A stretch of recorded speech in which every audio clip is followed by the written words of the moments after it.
Happy hapon mga ka-try! Welcome po to TryPh Media Live. Lunes na naman ha. Monday hapon. Nako, sana'y nasa mabuting kalagayan kayo. Ako po yung lingkod na si Rome. In behalf po ng aking tandem na si Tandem Dave. Mamaya lang makakausap natin siya. Hindi natin makapiling dito sa ating live na video broadcast. Subalit, malalaman naman natin ang ating update mula sa kanya maya-maya lamang. May mga important na mga bagay lang na asikasuhin si Tandem. Samantala po mga ka-try, kumusta ba kayo? Kumusta ang inyong weekend? Sali na po ng ating palabas ngayon hapon at ibigay ang inyong mga comments dito sa ating palabas at mamaya lamang babasahin natin po ang mga iyan. Meron lang po tayong maikling news from our DOST Pag-asa bilang update po ng ating weather. Marami nagtatanong, malamig pa rin ba ang panahon? Syempre naman. Kumusta naman? Mabuti ba ang panahon? Well, sangayon sa ating DOST Pag-asa, we have a low pressure area at intertropical convergence zone na minamataan about 90 kilometers southeast of Zamboanga City. At ito ay embedded along the Intertropical Convergence Zone or ITCZ. This weather disturbance is less likely to develop into a tropical depression in the next 48 hours. Samantalang ang tail end of the frontal system o yung shear line is affecting the eastern section of southern Luzon.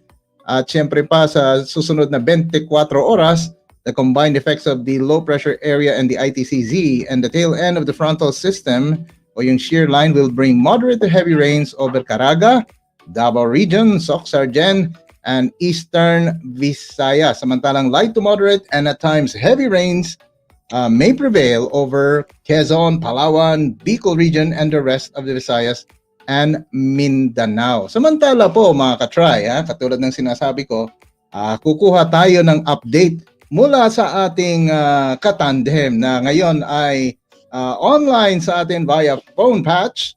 Ating tawagin siya, Tandem Dave, sa inyong report. Pasok po. Magandang hapon sa iyo, Tandem Rome. Magandang hapon rin sa ating mga ka-try.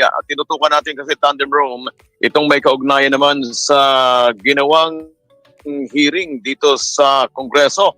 At formal na nga pong sinimulan ng Kongreso ang pagdinig sa planong nationwide COVID-19 vaccination program ng ating gobyerno.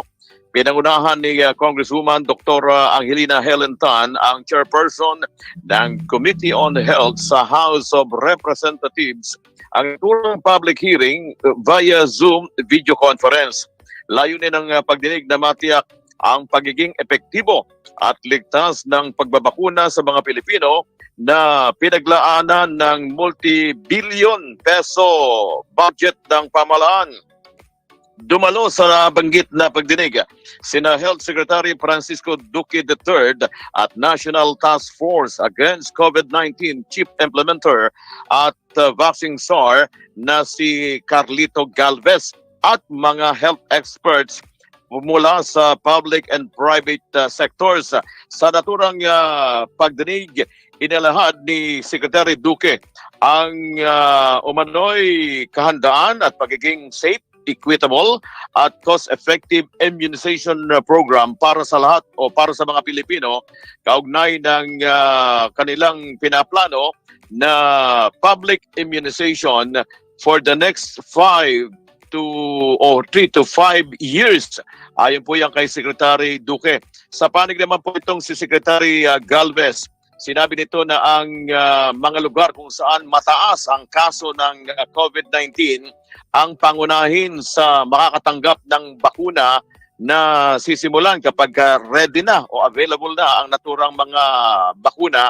Kabilang dito ang Metro Manila, Metro Cebu, ang Davao at ayon dito sa report na kanyang binanggit ay merong mga 24,000 mahigit na mga sectoral priorities at kabilang rin dito ang mga 1,762,000 plus na mga frontliners kabilang ng mga health workers, ganun din ang mga senior citizens na mga mahigit 3 milyon, ang iba pang mga populasyon na kabilang dito sa mga pangunahin na bibigyan ng bakuna. So napakaraming mga na-discuss sa naturang pagdinig at i-update po natin ang ating mga kababayan sapagkat mahalaga po ito. Ito po ay kaugnay uli ng tinatawag po na nationwide COVID-19 vaccination program. Mula sa Kongreso para sa TryPh Media, David Oro nag-uulat. TryPh Report. Ayun po, si Tandem Dave Oro sa ating update. Napaka-importante ng update na yan. Salamat ng marami, Tandem, at sana ay nasa mabuting kalagayan ka dyan. Ingat-ingat po kayo. Samantala po, tuloy-tuloy ang ating palabas at i-update since may update na nga tungkol dyan sa nationwide na vaccination.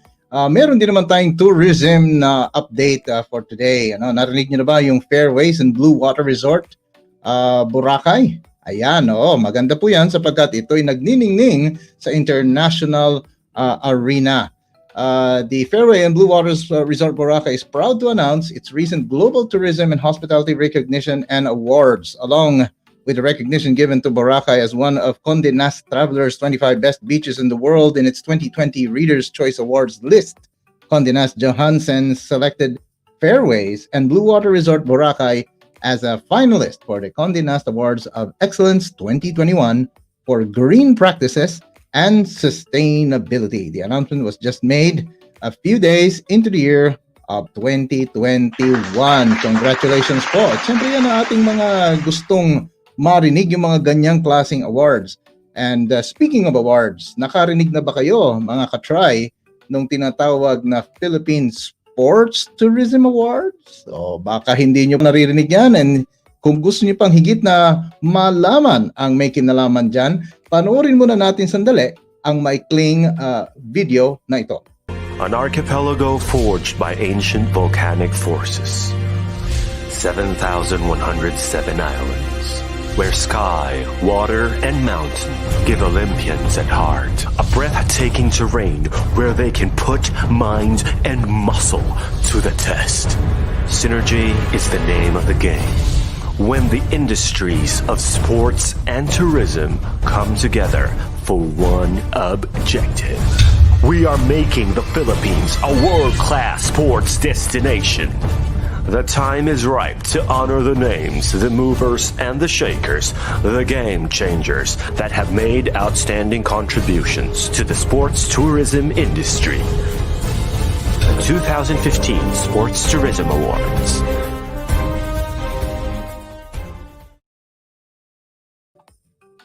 Ayun Philippine Sports Tourism Award. To find out more about this, mga ka-try, medyo ihanda nyo na ang inyong mga tissue ng kaunti sapagkat tayo ay mag-i-Inglesan na naman.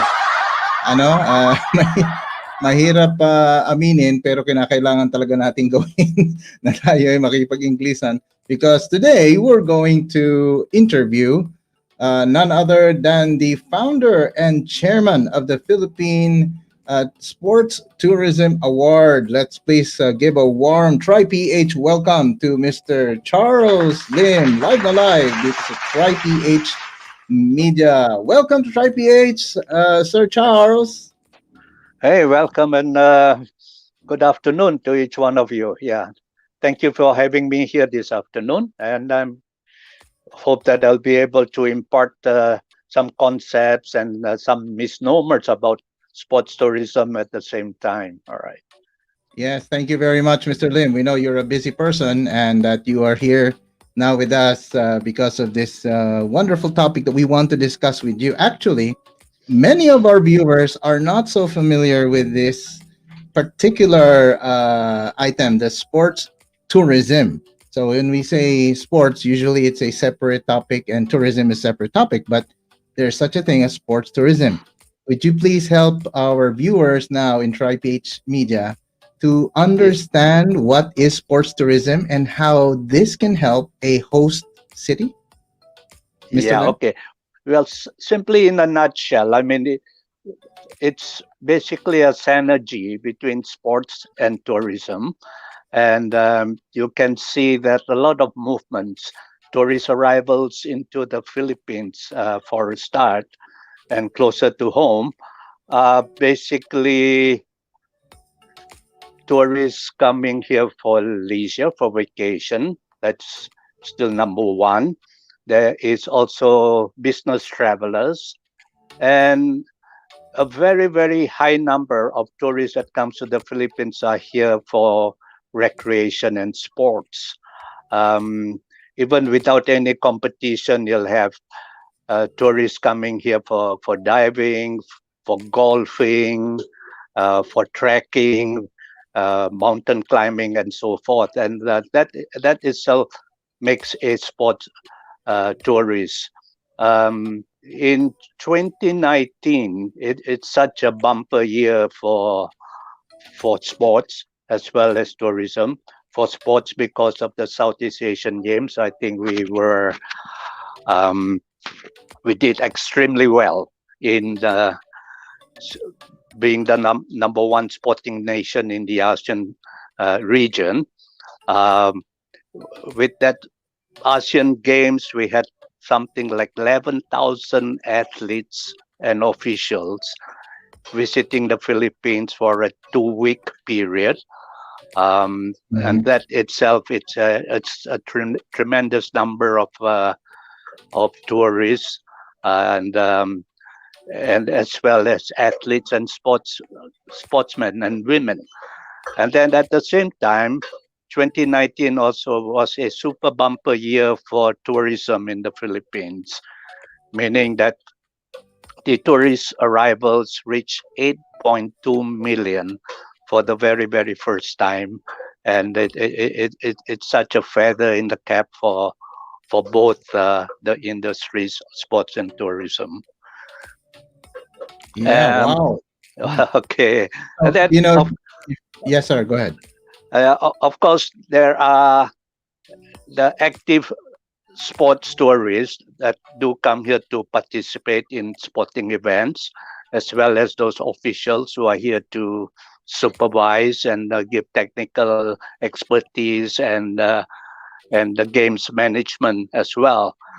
And then there are the non-active tourists who would come here to support their teams, support their athletes, support their family members who are participating in a particular game. And that itself, it's a tremendous number. So putting all this together, we have a tremendous potential for sports tourism in this country. Yeah. There, you mentioned potential because it's a synergy of having sports events in this country, and then in effect, we're getting more and more of the tourists coming in to the Philippines. Do you see this as having a very great potential here in this country, in the Philippines, Mr. Lim? I think so. I think we quite brilliantly organized and hosted the Southeast Asian Games. That's something we should be very proud of. A lot of good reviews have been made about the hosting. There's no question about it. Of course, there were some hitches, but then any organization or any event also would have that. But overall, it's such a tremendous success. The thing to remember also, it's a sports tourism event, or sports tourism as a whole has got such great economic impact on a particular country or city or region, apart from the cultural and social impact it would have on the community. And of course, on the sporting scene, it creates a good development if you have a sport you want to promote in that particular area and you do host competitions in promoting that sports. You're going to have a lot of followers, and that would really be a great boost to sports development at the same time. Okay. So, sir, uh, When did the Sports Tourism Award began, and what was the advocacy behind it? Okay, the sports tourism advocacy actually started way back in 2004. That's two Southeast Asian Games ago, as far as the Philippines is concerned. Mm-hmm, Um, mm-hmm, when we were given the rights, or we were approved as the host for the 2005 Southeast Asian Games, a group of us in the hospitality industry, in the convention industry, felt that perhaps there should be a series of seminars and workshops we would like to hold for the host cities. In 2005, if you could remember, there was Manila, there was Clark, there was Subic, there was Cebu, and there was Bacolod as well, that were hosting a good number of events for the Southeast Asian Games. So many of us from the private sector went around the country and started holding these seminars and workshops, and it turned out to be pretty good. And as we went along, we were able to cover the rest of the country from Lawak right up to Zamboanga, right to Cagayan de Oro, uh, and Davao as well. And that really did sort of spur us on, in the sense that we could see that people were more and more interested in organizing and hosting sports tourism events in their locality. So as we went along, uh, we found out that a lot of them, sports organizers as well as the LGUs, were making such a great impact on sports tourism. And we felt that we should recognize some of them for their efforts. And so in 2000 and 2016, we had the first Sports Tourism Awards. And we were extremely pleased to have worthwhile winners. Like I said, they were recognized for their sustainability. Um, they found it feasible to have certain sports which they would like to host. And a lot of them were so creative at the same time when hosting these sports. And mm-hmm. most important of all, as far as we are concerned, it did attract a lot of tourists to their Oh, cities. wow. Yeah. Very good. So, who are the target recipients of this award, Mr. Lim? And could you just briefly tell us is the selection process being done, Mr. Lim? Yeah, like I said, we did reach out through the Department of Tourism. It started mainly as a tourism uh, initiated project. We felt that the Department of Tourism would be able to impart our invitations to all the LGUs, the sport organizers, event organizers in all the various provinces and municipalities. Our desire to recognize them as a sports tourism establishment, either as a city, an organizer, a sports association, or anything related to hosting a sports tourism event. And Mm-hmm. the thing to remember is, which it's also a big concern to me right now, and it's also sometimes quite frustrating, is I do know that a lot of cities, a lot of municipalities, a lot of great events are being held throughout the country. But until we do receive a nomination, we cannot Oh. simply declare them as a winner. So they have to be properly nominated. So the selection process uh, goes through this. It's a bit tedious because we sometimes start as early as 6 months in advance, and we feel that the potential is there. So if I may make an appeal to LGUs, the sports organizers, the host cities or municipalities, look out for the fifth Sports Tourism Awards, which would be announced soon. And we do hope to be receiving your nominations this time. Yeah, wow. So there you go. We need to nominate so that there could be considerations to the recipients of this award. Now, since there is a pandemic, Mr. Lim, how was the sports tourism affected, or how has it been changed because of this pandemic? Is this continuously going on, or were there innovations that were made due to this pandemic, Mr. Lim? Uh, Now, that's going to be a tough question to answer. All right. But I'll try my very best because, as a whole, the sports tourism sector has suffered tremendously during this pandemic. There's no question about it. I mean, we do once in a while come out with a good bubble event like what PBA did. That was terrific.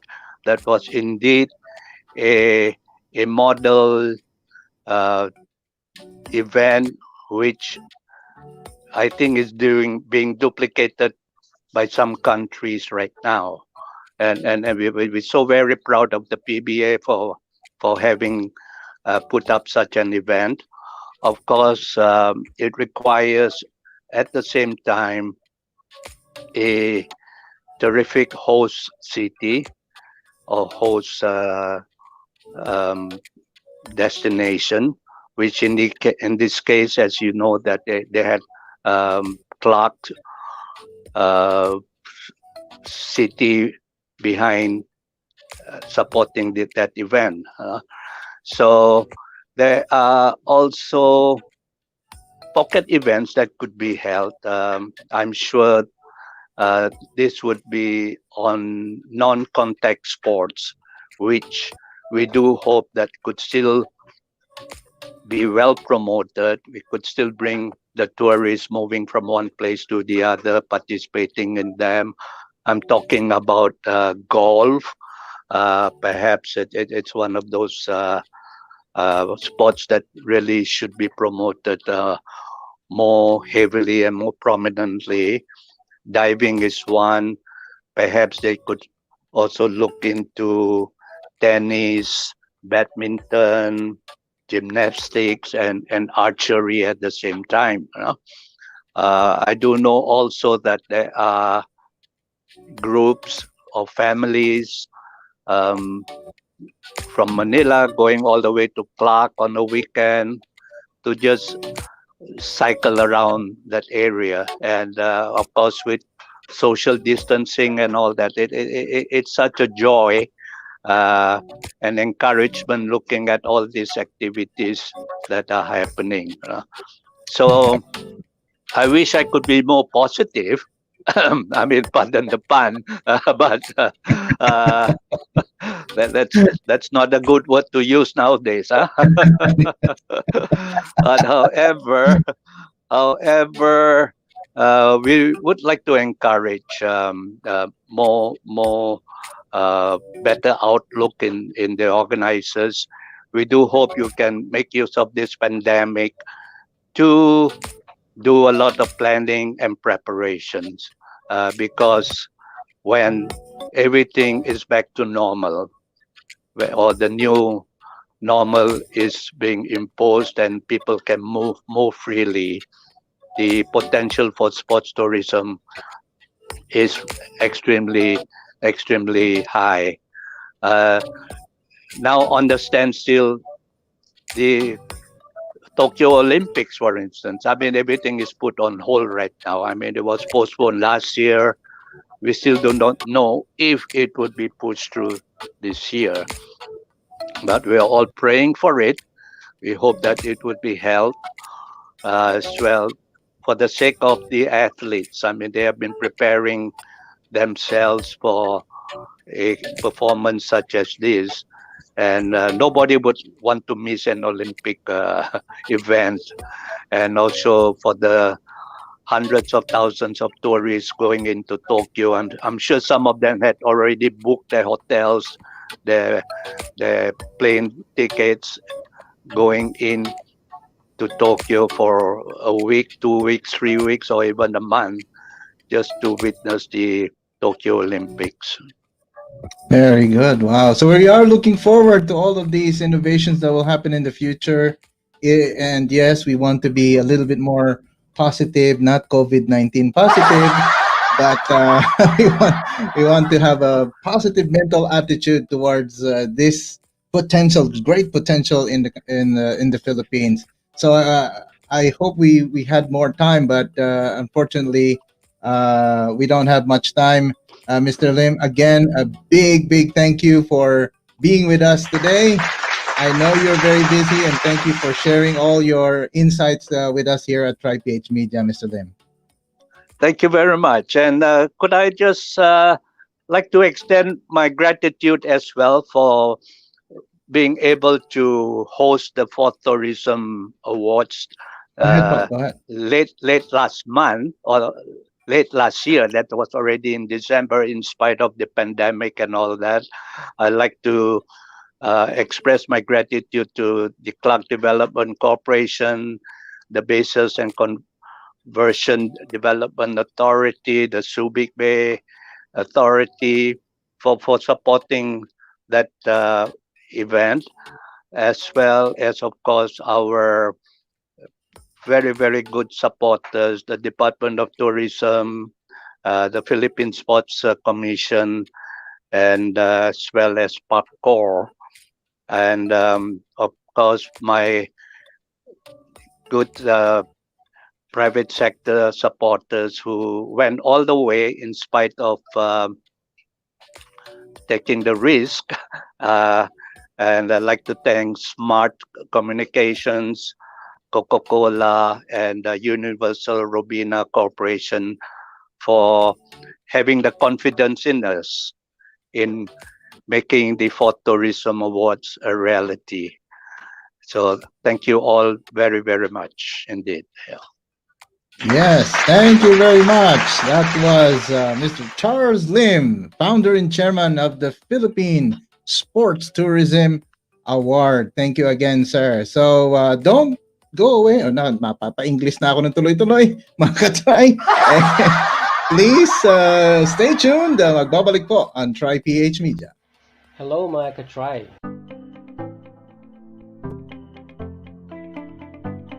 So welcome back mga ka-try. Magandang hapon mga ka-try. Good morning mga ka-try. What's up mga ka-try? Hello mga ka-try. Magandang gabi sa inyo mga ka-try. Hello mga ka-try. Hello po mga ka-try. Hey mga ka-try. Magandang hapon po muli mga ka-try nation. Good morning mga ka-try. Umaga po sa inyo dito sa programa niyo sa TryPh. Magandang hapon sa ating lahat mga ka-try. Uy, magandang araw din sa inyo mga ka-try. Yes, magandang umaga sa mga taga-subaybay nitong ating bagong programa, TryPh. Napakaganda nito. Magandang hapon po sa inyo, TryPh Media. Okay, maraming salamat din sa inyo sa pribilehyo makasama sa inyo. Happy hapon sa inyong lahat mga ka-try. Happy hapon mga ka-try.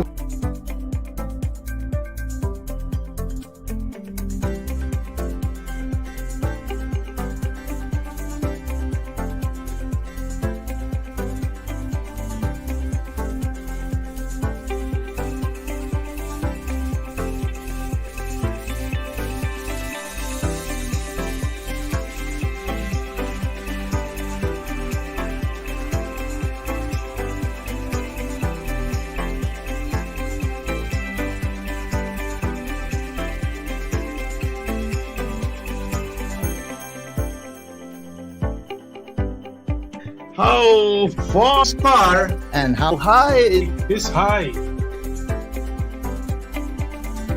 Never know. You will never know. You will never know. You will never know. You will never know. You will never know. You will never know. You will never know. You will never know. So you'll never know. You will never know. You will never know. You'll never know. You'll never know. Never know. you'll never know. you'll never know.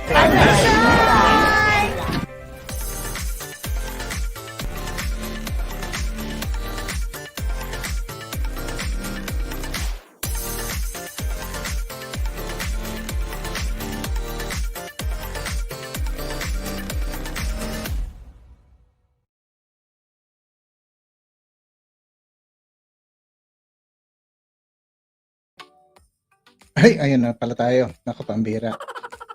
Medyo ano lang mga katry, no? May nagbawas-bawas lang tayo ng konting dugo sa muka. Kung kayo po ng dugo na, may mga tissue naman siguro kayo dyan. Well, anyway, ang ganda naman ng ating interview. Maganda yung naging feedback ko kung first time yung narinig. Sports tourism. Oo, kapag nag-sports dito sa ating bansa, nagdadala yan ng mga turista papunta dito sa ating bansa. And the economy benefits. So, ito mo kaganda nun, ano?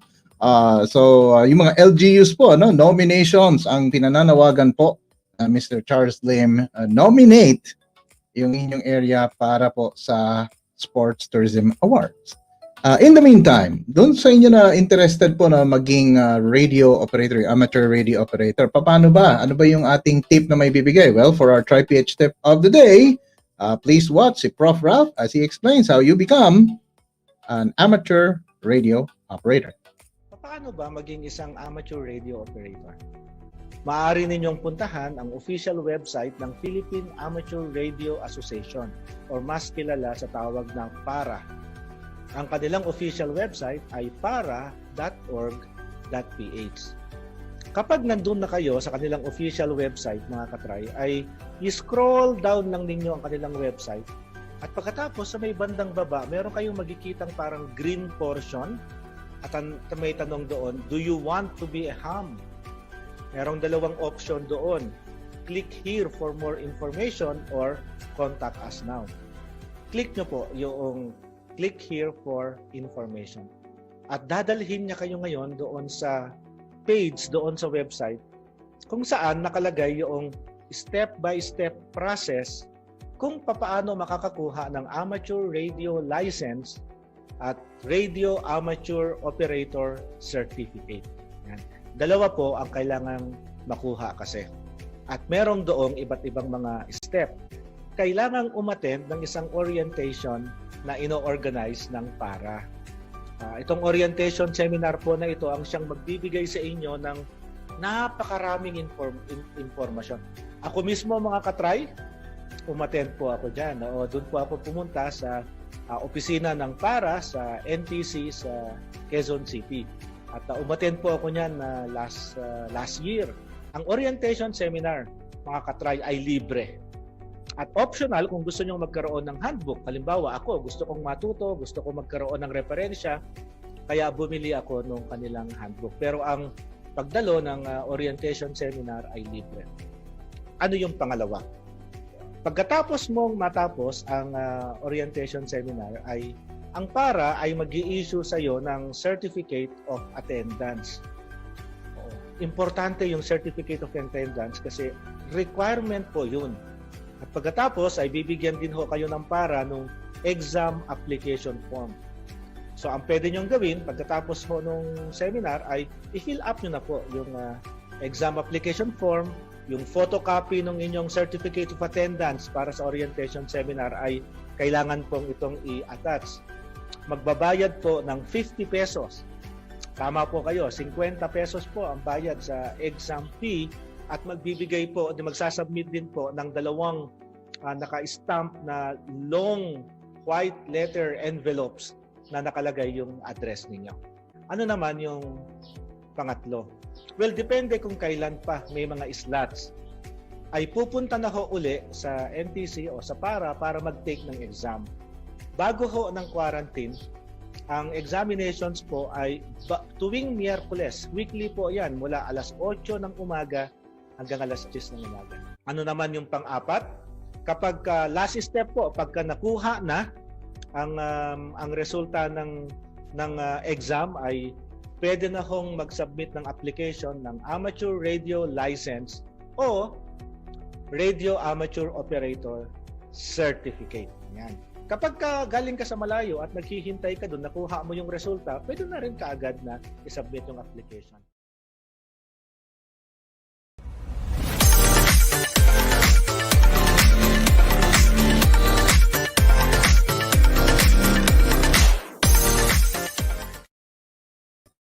Ayun, apply na mga ka-try kung gusto niyo maging amateur radio operator. So, doon po sa mga nanonood sa atin ngayon, we'd like to greet them.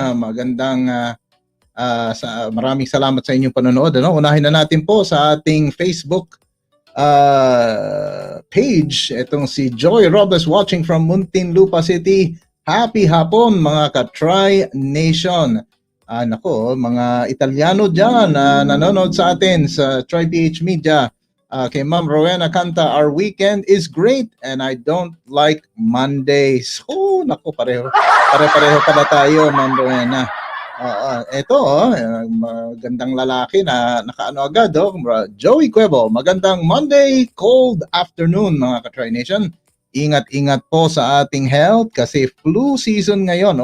Kung napanood nyo yung kanyang palabas, sa Try to Contact, binanggit din ni BB1 yan. Ingat po, kagwapong Rome Rob. Maliit na bagay. Maliit na bagay. Ito, si Sir Bernard Supertran. Many thanks kay Sir Bernard to make the interview with Sir Charles Lim possible. Pero sabi ni Sir Bernard, ni Tandem Bernard, Philippine Sports Tourism Award is the only one of its kind in the country. Very unique accolade with which recognizes world-class events, tournaments, and activities. Kaya nga maganda na dito nyo narinig yun.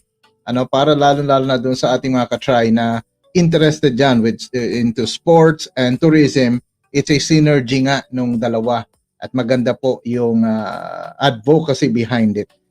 Dito naman si Ma'am Claire Eclabea. Good afternoon mga ka-try nation, watching while eating lunch. Medyo late na, Ate Claire, ha? Medyo late na. Dapat ay samahan nyo na sana yan ng ating paboritong merienda. Pwede nyo namang ipananghalian din kasi medyo mabigat sa tiyan. Ano ba yung pinag-uusapan natin mga ka-try para maging happy hapon talaga kayo? Syempre, mag-Bon Happy Tea na kayo. Bon Happy Tea will fill your life with happiness because they offer a buy one, take one promo. One for you and one to share, as low as 90 pesos for classic flavors only. They also have extra happiness and goodness in a cup, with their own bestsellers, rock salt and cheese series, and cream cheese and cheesecake series. Available every day for takeout, pickup, and in-house delivery. So what are you waiting for? Come on and visit or order from a branch near you. Kung taga Frisco kayo dyan sa Quezon City, pwede nyo nang orderin dyan. Kung taga Cavite kayo, meron dito sa Imos. So puntahan nyo na po. Bon Happy Tea. At sabayan nyo na rin para talagang busog na busog at happy hapon kayo sa inyong pagmemerienda. Ang napakasarap, napakainit na Pao de Oro. Hitik na hitik sa linamnam at sarap. Garantisado, panalo ka dito.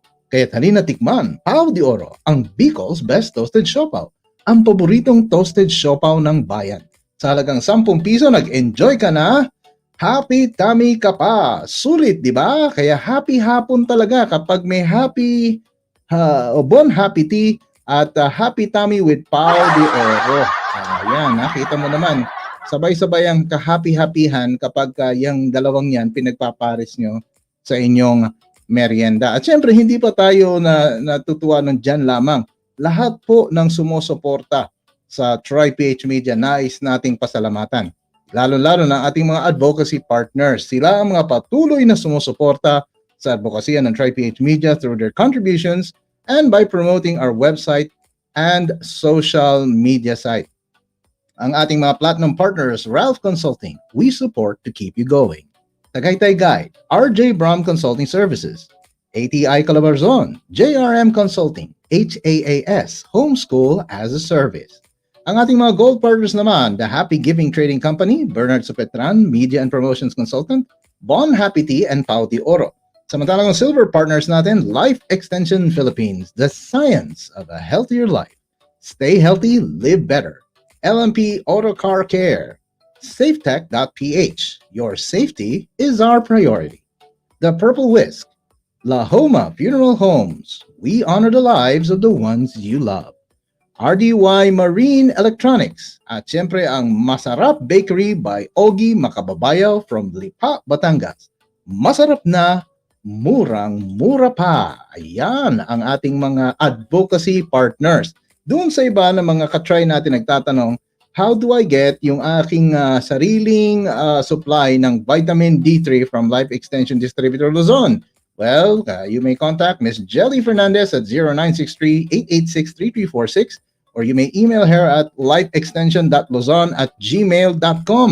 Kung taga Manila ka naman, kay Papa Jack ka na. So, si Papa Jack, Mr. Jackie Flores, call him at 0922-844-1984 or 0917-335-3796. You may also email him at jackie.vitamind@gmail.com. Para sa ating mga katry na nanonood ngayon, if this is your first time here, through Facebook, live kami Monday, Wednesday, Friday, 3 to 3:30-ish. 3 to 3:30-ish kami. Pero yun doon sa mga nagnanais na makatulong pa, madali lamang po. Like this video, share it with your friends, and follow us here on Facebook. We are also live via YouTube. So kung nasa YouTube kayo, take this moment na po mga katry to subscribe to the channel. Click on the notification bell so you will get updates on our very latest videos. At para sa iba naman na higit pang nagnanais na kami matulungan dito sa TryPh, ay puntahan lamang ang aming website, tryphmedia.com.